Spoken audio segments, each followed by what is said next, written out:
आप जानते हैं कि केवल 16 शुक्रवार तक सच्चे मन से माता संतोषी का व्रत करने से जीवन की बड़ी से बड़ी बाधाएं दूर हो सकती हैं? आइए सुनते हैं श्री संतोषी माता की पावन व्रत कथा, जिसे सुनने मात्र से माता की कृपा प्राप्त होती है। संतोषी माता व्रत कथा। एक बुढ़िया थी, उसके 7 बेटे थे। 6 कमाने वाले थे जबकि एक निकम्मा था। बुढ़िया 6 बेटों की रसोई बनाती, भोजन कराती और उनसे जो कुछ जूठन बचती वह 7वें को दे देती।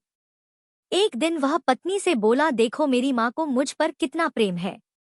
वह बोली, क्यों नहीं, सबका झूठा जो तुमको खिलाती है। वह बोला, ऐसा नहीं हो सकता है, मैं जब तक आंखों से न देख लूं मान नहीं सकता। बहू हंसकर बोली, देख लोगे तब तो मानोगे। कुछ दिन बाद त्योहार आया। घर में 7 प्रकार के भोजन और चूरमे के लड्डू बने।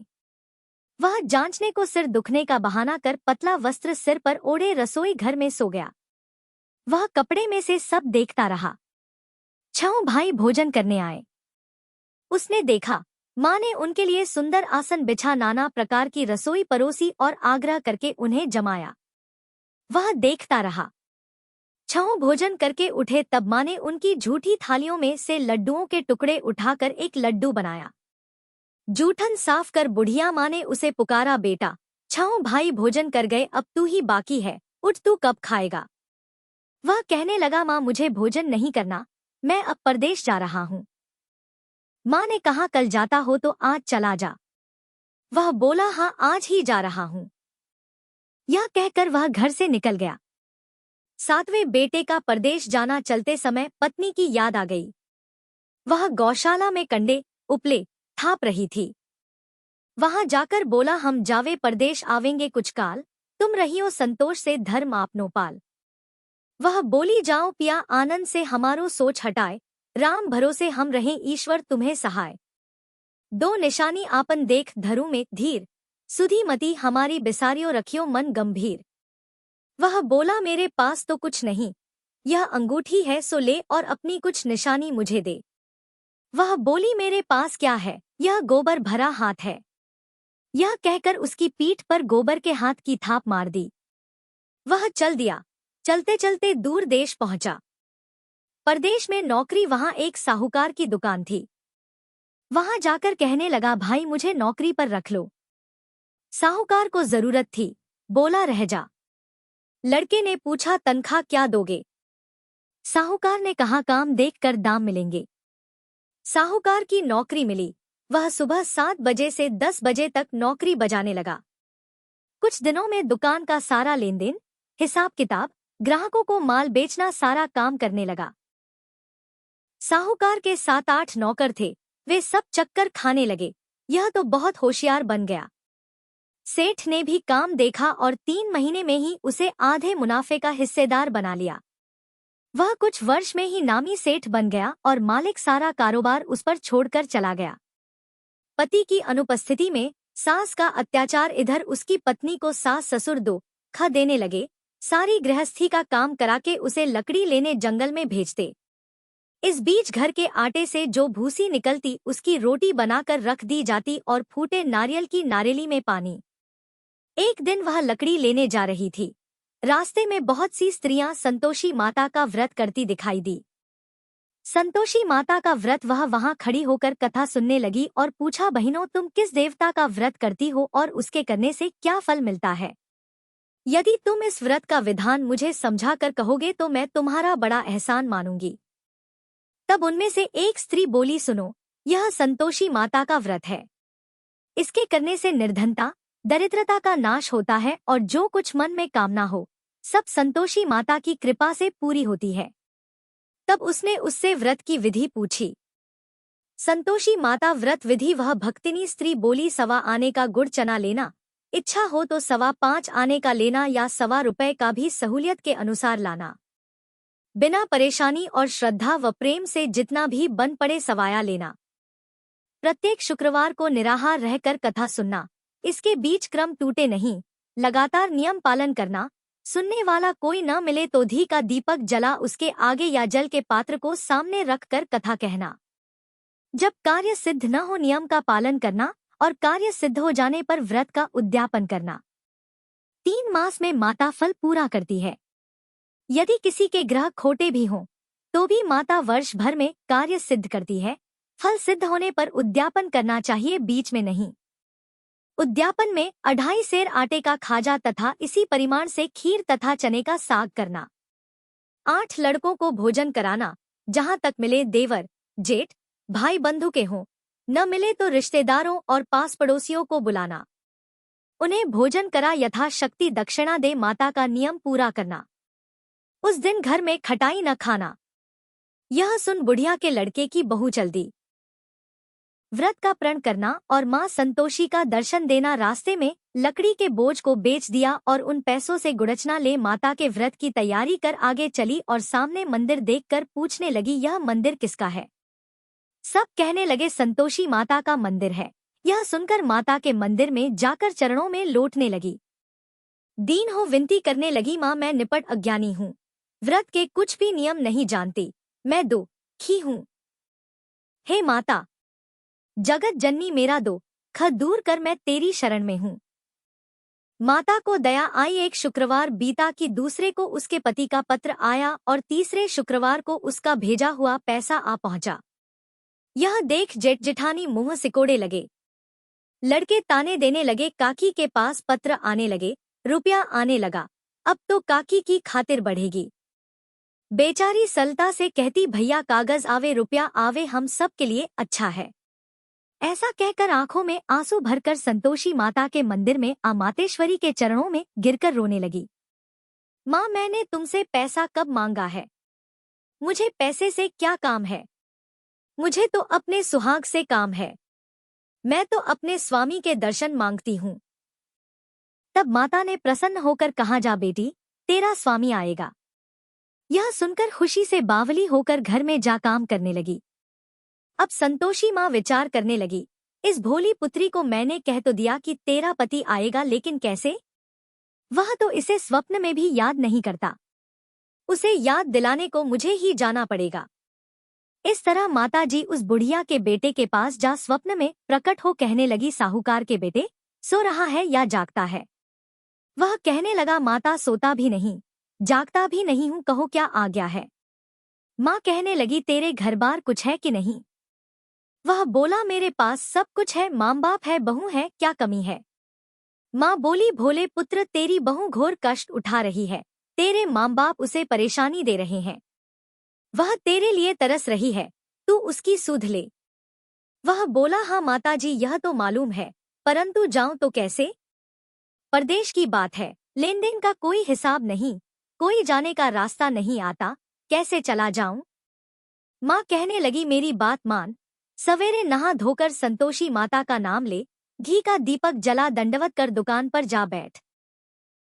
देखते देखते सारा लेन देन चुक जाएगा, जमा का माल बिक जाएगा, सांझ होते होते धन का भारी ठेर लग जाएगा।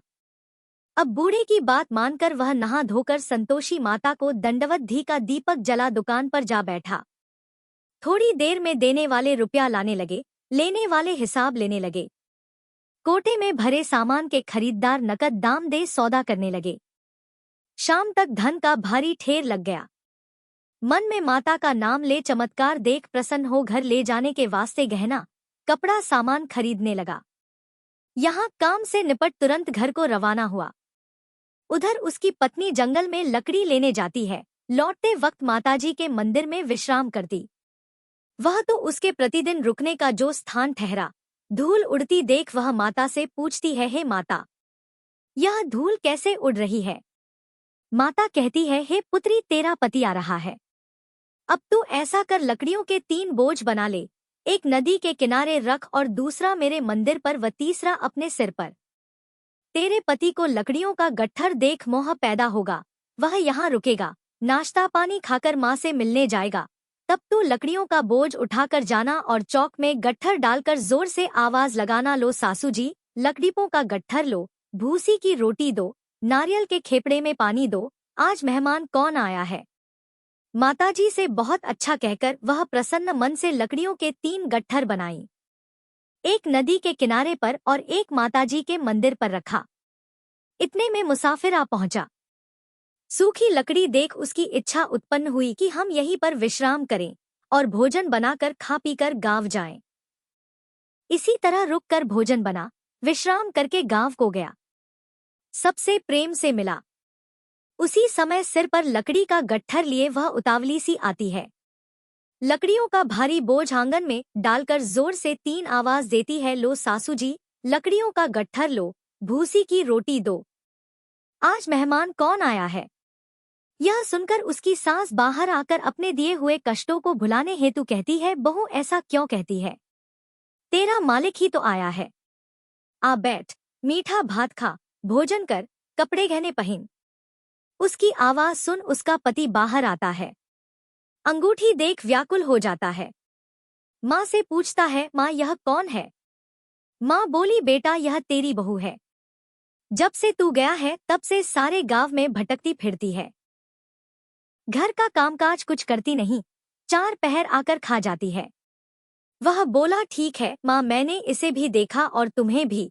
अब दूसरे घर की ताली दो, उसमें रहूंगा। माँ बोली, ठीक है, जैसी तेरी मर्जी। तब वह दूसरे मकान की तीसरी मंजिल का कमरा खोल सारा सामान जमाया। एक दिन में राजा के महल जैसा ठाट बाट बन गया। अब क्या था, बहू सुख भोगने लगी। इतने में शुक्रवार आया। शुक्रवार व्रत के उद्यापन में हुई भूल।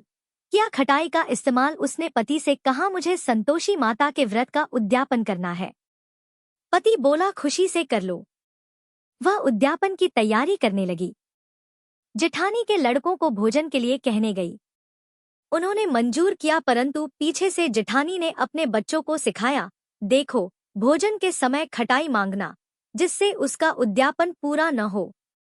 लड़के जीमने आए, खीर खाना पेट भर खाया, परंतु बाद में खाते ही कहने लगे, हमें खटाई दो, खीर खाना हमको नहीं भाता, देखकर अरुचि होती है।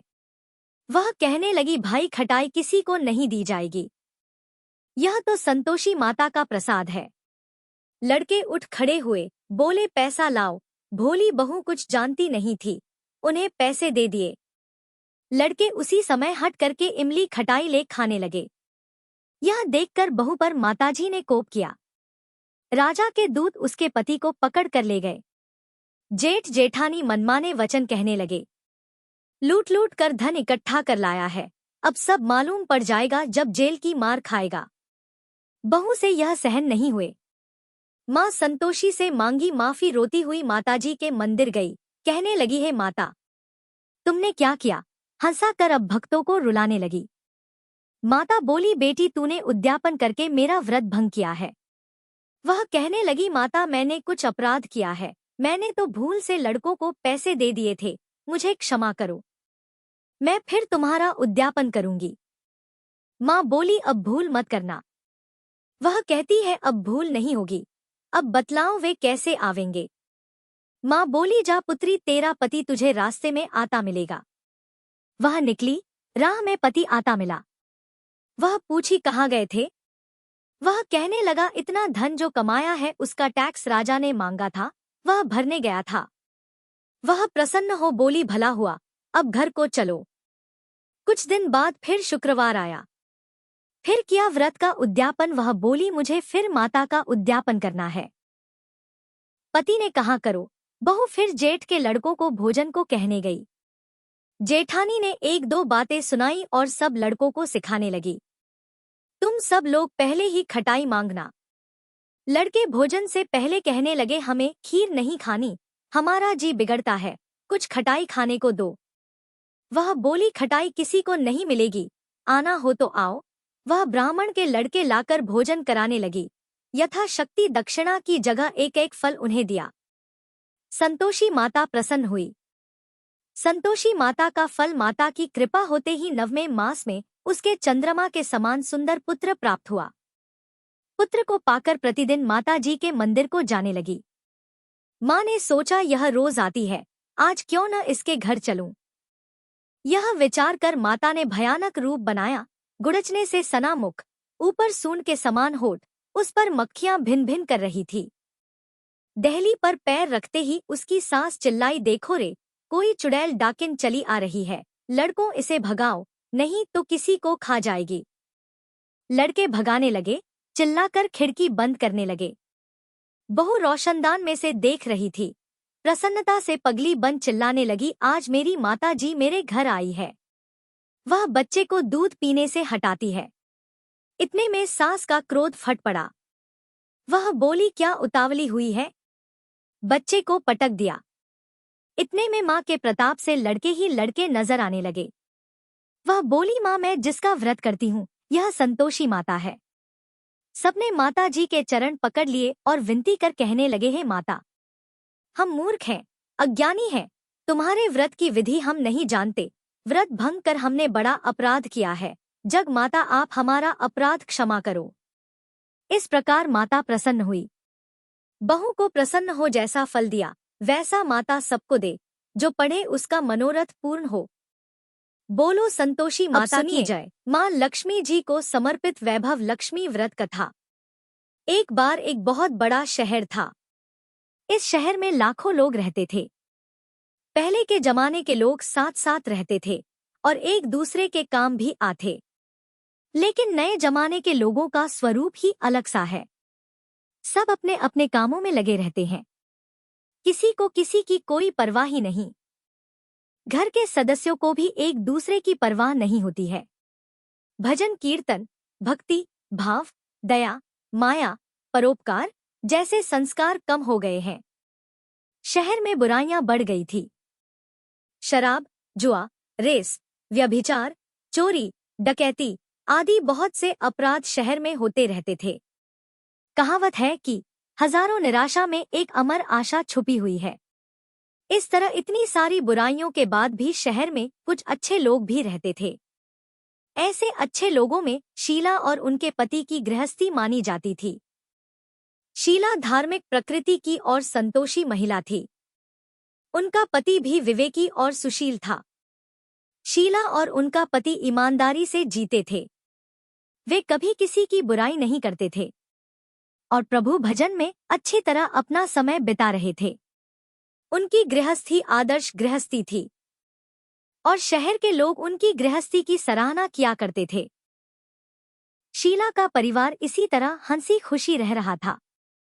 पर कहा जाता है कि कर्म की गति अटल है। विधाता के लिखे लेख को कोई नहीं समझ सकता। इंसान का भाग्य क्षण भर में ही राजा को रंक बना देता है और रंक को राजा।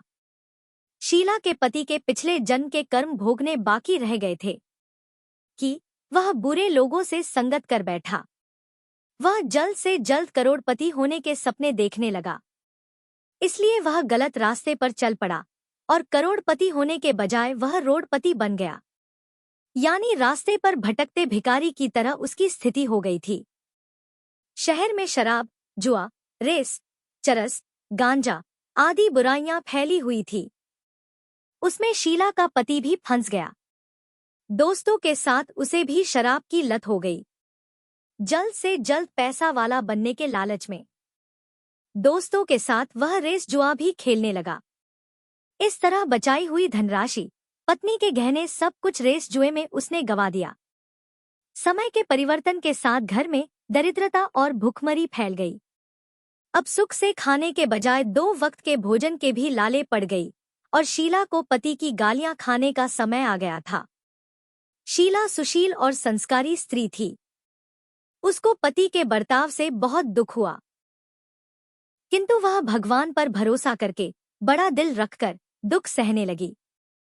कहा जाता है कि सुख के पीछे दुख और दुख के पीछे सुख आता ही है। इसलिए दुख के बाद सुख भी आएगा ही। ऐसी श्रद्धा और विश्वास के साथ शीला अब प्रभु भक्ति में लीन रहने लगी। इस तरह शीला दुख सहते सहते भगवान के ध्यान में अपना समय बिताने लगी। अचानक एक दिन दोपहर में उनके द्वार पर किसी ने दस्तक दी। शीला सोच में पड़ गई कि मुझ जैसे गरीब के घर पर इस समय भला कौन आया होगा। फिर भी द्वार पर आए हुए अतिथि का आदर करना चाहिए। ऐसे आर्य धर्म के संस्कार वाली शीला ने खड़े होकर द्वार खोला। देखा तो एक मांझी खड़ी थी। वे बड़ी उम्र की लगती थी, किंतु उनके चेहरे पर अलौकिक तेज निखर रहा था। उनकी आंखों में से मानो अमृत बह रहा हो। उनका भव्य चेहरा करुणा और प्यार से छलक रहा था। उनको देखते ही शीला के मन में अपार शांति छा गई। वैसे तो शीला इन मांझी को बिल्कुल भी पहचानती नहीं थी, फिर भी उनको देखकर शीला के मन में आनंद छा गया। शीला मांझी को आदर और सम्मान के साथ घर में लिवा लाई। घर में बिठाने के लिए कुछ भी नहीं था, इसलिए शीला ने सकुचा कर एक फटी हुई चादर पर उनको बिठाया। मांझी ने शीला से कहा, क्यों शीला, मुझे पहचाना नहीं? शीला ने थोड़ा हिचकिचाना, जी आपको तो देखते ही बहुत खुशी हो रही है, बहुत शांति मिल रही है। ऐसा लगता है कि मैं बहुत दिनों से जिसे ढूंढ रही थी वे आप ही है, पर मैं आपको पहचान नहीं सकती। मां जी ने हंसकर कहा, क्यों बेटी भूल गई? हर शुक्रवार को लक्ष्मी जी के मंदिर में भजन कीर्तन होते रहते हैं, तब मैं भी वहीं आती हूँ। वहाँ हर शुक्रवार को हम मिलते हैं। पति गलत रास्ते पर चलने लगा, तब से शीला बहुत दुखी हो गई थी और दुख के मारे अब वह लक्ष्मी जी के मंदिर भी नहीं जाती थी। बाहरी लोगों के साथ नजरें मिलाने में भी उसे शर्म आती थी। उसने मांझ के कहने पर अपनी याददाश्त पर जोर दिया, लेकिन वह मांझी उसे याद ही नहीं आ पा रही थी। तब मांझी ने कहा, बेटी तू लक्ष्मी जी के मंदिर में कितने मधुर भजन गाती थी, अब तू वहां दिखाई नहीं देती थी, इसलिए मुझे लगा कि पता नहीं तू क्यों नहीं आती है। कहीं बीमार तो नहीं हो गई ना, ऐसा सोचकर ही मैं तुझसे मिलने चली आई हूँ। मांझी के अति प्रेम भरे शब्दों से शीला का हृदय पिघल गया था। उसकी आंखों में आंसू आ गए और मांझी के सामने वह बिलख बिलख कर रोने लगी। यह देखकर मांझी शीला के पास गई और उसकी सिसक पीठ पर प्यार भरा हाथ फेर कर सांत्वना देने लगी। मां जी ने कहा, बेटी सुख और दुख तो धूप छांव की तरह होते हैं, धैर्य रखो बेटी, और तुझे परेशानी क्या है? तेरे दुख की बात मुझे सुना, तेरा मन हल्का हो जाएगा और तेरे दुख का कोई उपाय भी मिल जाएगा। मां जी की बात सुनकर शीला के मन को बहुत शांति मिली। फिर उसने मांझी से कहा, मां जी मेरी गृहस्थी में भरपूर सुख और खुशियां थी। मेरे पति भी सुशील थे, अचानक हमारा भाग्य हमसे रूठ गया। मेरे पति बुरी संगति में फंस गए और बुरी आदतों के शिकार हो गए और अपना सब कुछ गवा बैठे। अब हम रास्ते के भिखारी जैसे बन गए हैं। यह सुनकर मां जी ने कहा, ऐसा कहा जाता है कि कर्म की गति न्यारी होती है। हर इंसान को अपने अपने कर्म भुगतने ही होते हैं, इसलिए बेटी तू चिंता मत कर, अब तू अपने कर्म भुगत चुकी है और अब तुम्हारे सुख के दिन अवश्य आएंगे। तू तो मां लक्ष्मी जी की भक्त है और मां लक्ष्मी जी तो प्रेम और करुणा की अवतार है। वे अपने भक्तों पर हमेशा ममता रखती हैं। इसलिए तू धैर्य रखकर मां लक्ष्मी जी का व्रत कर, इससे सब कुछ ठीक हो जाएगा। मां लक्ष्मी जी का व्रत करने की बात सुनकर शीला के चेहरे पर चमक आ गई। उसने पूछा, मां लक्ष्मी जी का व्रत कैसे किया जाता है? वह मुझे समझाइए, मैं यह व्रत अवश्य करूंगी। मां जी ने कहा, बेटी मां लक्ष्मी जी का व्रत बहुत सरल है।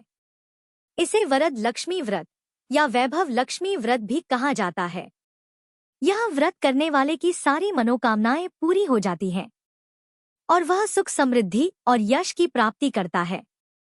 ऐसा कहकर मां जी वैभव लक्ष्मी व्रत की विधि कहने लगी।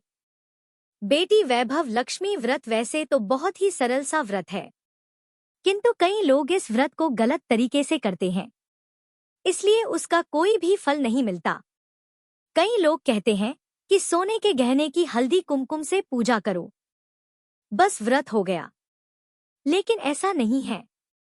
कोई भी व्रत शास्त्रीय विधि से करना चाहिए, तभी भी उसका फल मिलता है।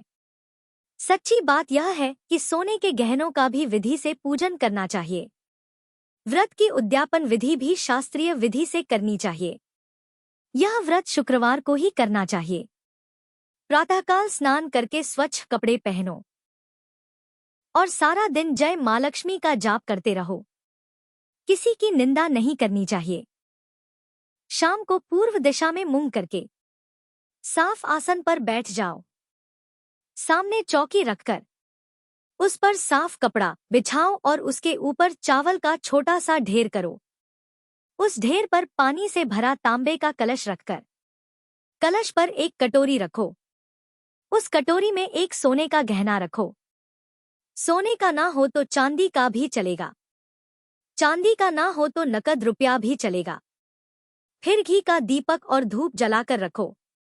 माँ लक्ष्मी जी के बहुत स्वरूप हैं और माँ लक्ष्मी जी को श्री यंत्र अति प्रिय है। इसलिए वैभव लक्ष्मी व्रत में पूजन करते समय सबसे पहले श्री यंत्र और लक्ष्मी जी के विधि स्वरूपों का सच्चे मन से दर्शन करो। उसके बाद लक्ष्मी स्तवन का पाठ करो। बाद में कटोरी में रखे हुए गहने या रुपयों को हल्दी कुमकुम और अक्षत चढ़ाकर पूजा करो और लाल रंग का पुष्प चढ़ाओ। शाम को कोई मीठी चीज बनाकर उसका प्रसाद रखो।